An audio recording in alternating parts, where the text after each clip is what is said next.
Mga minamahal, sa papuring ito, mga minamahal, lubos po natin pagmulay-mulayin lahat ng kabutihan ng ating mahal na Diyos nagaganap sa bawat isa sa ating buhay. Tayo po magkumuni-muni po, mga minamahal, sa pinapanalangin sahing awitin ito. Ang Diyos ay nagkukumport sa lahat natin mga pagkukulang. Ibaba po natin ang ating mga sarili sa ating dakilang Diyos upang makamta natin ang kanyang pagkilos sa bawat isa sa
the Lord.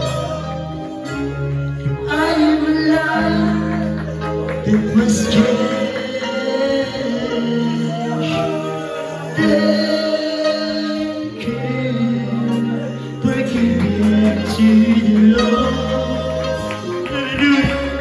I am so glad you gave.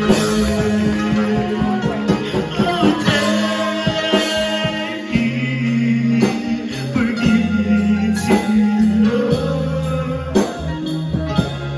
I am alive that was changed. Thank you for giving to the Lord. I am so glad you came. Oh, thank you for giving to the Lord. Nabuti ang tingnan kila Diyos. I am alive that was changed. Mga kapatid niya, ating mga pagkukulat. Thank you for giving to the Lord. Sigaw natin na mga minamahal ko. And I am so glad you came. I am so glad you came. We were so glad you came.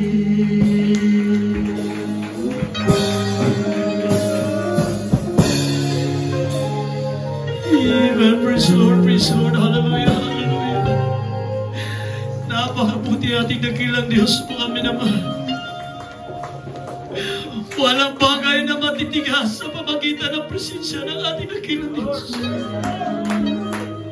Yung mga bibigat natin dinadala-dala, kayang alisin ang ating dakilang Diyos. Lagi mo lamang isigaw ang digil at banal ang pangalan ng ating pinakamamahal na Jesus sa pangunguna ating pamalang Pastor Witness Ramila. Nasa kasalukuyan tayo nagtatamasa sa lahat ng mga kanilang mga pagsasakripisyo, pagloon, pag-ayon. Narito po tayo sama-sama magtatamasa sa mga biyayang pagpapala dumarating ang pagkilos ng banal presensya sa ating kalagitan. Maraming salamat po sa pangalan ng ating pinakamamahal na Jesus. God bless po sa ating po mga beloved Jesus Finest Choir. Sa mga papuri-uwitin po, hallelujah. Palakpakan po natin ating pinakamamahal na Jesus. Amen, hallelujah. Lahat masabi, praise the Lord. Hallelujah. God bless po ha. Mga minamahal, talaga po. Hallelujah. Sa mga oras na ito po, mga minamahal, hindi po tayo magtatagal po, mga minamahal. Atin na po ibigay po ang pagkakataon sa pagdadala